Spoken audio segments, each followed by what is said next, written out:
әлі мухсин деген мәселеге тоқтап жаттық қой. Яғни бұл ешқандай жағдай бұл ешқандай жағдайда өзіндік принциптарын өзгертпейтін адам. Мысалы діни тұрғыдан алайық, ол өзінің діни принципін ешқашан өзгертпейді. Харамды ма? Харам нәрсені харам дейді. Бір көкенің, бір бастықтың бір пәтуа сұрағанына бола, оны не істемейді? Діндегі харам нәрсені, болмайтын нәрсені болады немесе адал деп айтып жібермейді. Яғни діни принципті оны сақтай білетін адам. Адал нәрсені қашанда адал дейді. Бұл болады дейді. Былайша айтқан кезде ақты ақ, қараны қара деп айта білетін адам. Дәстүрлік тұрғыдан алған кезде өзінің қазақи болмысын жоғалтпайтын адам, өзінің дәстүрін, өзінің салт дәстүрінен ажырамайтын адам. Сол принцип өзінің салт дәстүрлік, өзінің жаңағы дәстүрлік принциптарын сақтай білетін адам. Былайша айтқан кезде қазақи болмысын қайда жүрсе де сақтай білетін адам. Өзінің ұлттық қазақи болмысын нақышынан ажырамайтын адам. Мысалы қазір дінге келіп, мысалға шынымен ол ақиқат, өзінің қазақи болмысынан айырылып қалған қаншама адам бар. Салт дәстүр оған қызық емес. Оған жаңағы дәстүріңе түкіргені бар оның. Дәстүр жайында бірдеңе айтсаң, астағфиралла, не айтып жатсың дейді мысалға. Жоқ, пайғамбарымыз жаңағы хадисін қарап отырсаңыз, арабтың араб еместен айырмашылығы жоқ дейді пайғамбарымыз. Осы хадисті білмей ме олар? Неге осы хадиске амал етпейді? Ақтың қарадан айырмашылығы жоқ дейді. Яғни сен ақ адамсың ба, қара адамсың ба? Былайша айтқан кезде белый или черный. Яғни қаншама осы 1950 жылға дейін мысалға Америкада қара нәсілді адамдардың құқығы тапталып келді. Қаншама адамдардың, олар второй сорт адам болатын. Биік жұмыстарға олар алынбайтын, үлкен жұмыстарға. Пайғамбарымыз оны баяғыда шешіп қойған. Біләл радиаллаху анху пайғамбарымыздың несі болған, азаншысы болған. Өзіңіз ойлаңыз.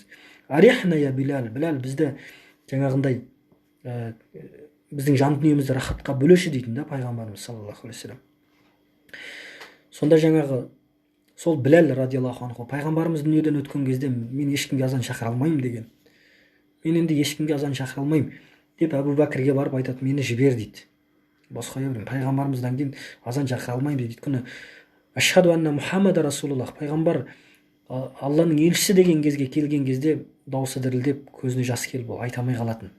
Сонда Әбу Бәкір айтады ғой, я Біләл, мен сені қайда жіберемін, сіз бізге керексің ғой деген кезде Әбу Бәкір ғой кезінде босатқан Біләл радиаллаху анхуды. Сонда Әбу Бәкірге Біләл не дейді? Ей Әбу Бәкір, егер өзіңнің разылығың үшін босатқан болсаң, мен қалаймын осы жерде дейді. Егер Алланың разылығы үшін босатқан болсаң, мені жібер дейді.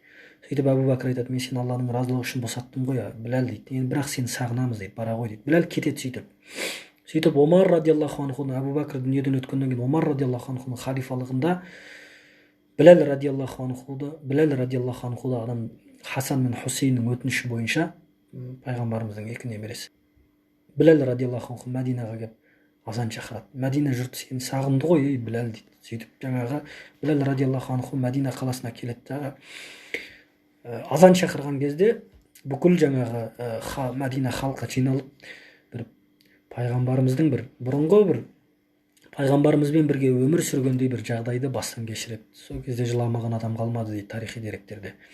Мінекей пайғамбарымыз бұл мәселені баяғыда шешіп қойған. Ақ пен қараның, қара мен қарадан, ақтың, араптан, араб еместің айырмашылығы жоқ, айырмашылық мына жүректегі тақуалықта дейді. Сол себепті не істеуіміз керек? Яғни біздің сен қандай ұлтсың? Сен қазақсың ба, сен өзбексің ба, сен қырғызсың ба, сен арабсың ба, сен түрксің ба, маңызды емес. Сол себепті сенің рухани жаңағындай қазақи болмысыңды ол жерде дінді ұстанды ма екен, ислам дінін ұстанды, қазақи болмысыңды ол жерде жойып жіберу керек деген мәселе емес. Одан бас тарту, салт дәстүріңнен, ұлттық болмысыңнан бас тарту деген мәселе емес. Ол жерде мәселе жүректегі тақуалық. Дінді ұстанасың ба, Алла тағаланың бұйрықтарын ұстан. Басқа елдің дәстүрін ұстанба, сен Алланың дінін ұстан. Сол себепті жаңағындай дәстүрлік тұрғыдан алған кезде өзінің қазақи болмысын, қазақи өзінің келбетін, салт дәстүрлік құндылықтарын, дәстүр құндылықтарын жоғалтпайтын адам бұл мұхсин деген. Адами құндылықтарға келген кезде де өзінің адами құндылығын қандай ортада болса да жоғалтпайтын адам. Пара алатындардың ортасына түсті ма, ол пара алып кетпейді ол адамдармен бірге. Керісінше сол пара алатын адамдарды пара алмайтын деңгейге, рухани деңгейге шығара білетін адам ол. Қазір бізде өкінішке орай көбімізде сондай проблема бар да. Бір парақорлардың арасына түстім бе, екінші күн бір айдан кейін қарасаң, жаңағы намаз оқыса да немесе жаңағыдай олардың ортасына бармай жүрген кезде әдемі өзін ұстап жүрген адамда пара алып жүреді мысалға қарап отырсаң.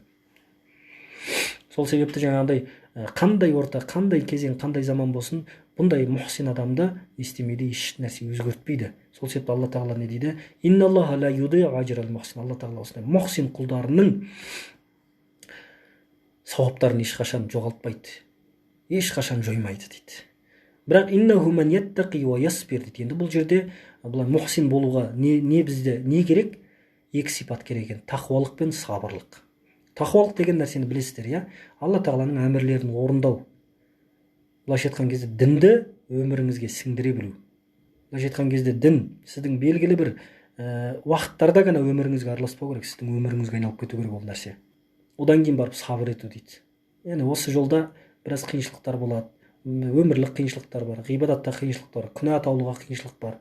Осының бәріне сабыр етіп, естисіз, сіз ақырын мұхсин құлға айналасыз. Ең бастысы өзіңіздің ұлттық, өзіңіздің діни принциптарыңыз бар, өзіңіздің адамгершілік принциптарыңыз бар, соларды естемеу керек, жоғалтып алмау керек.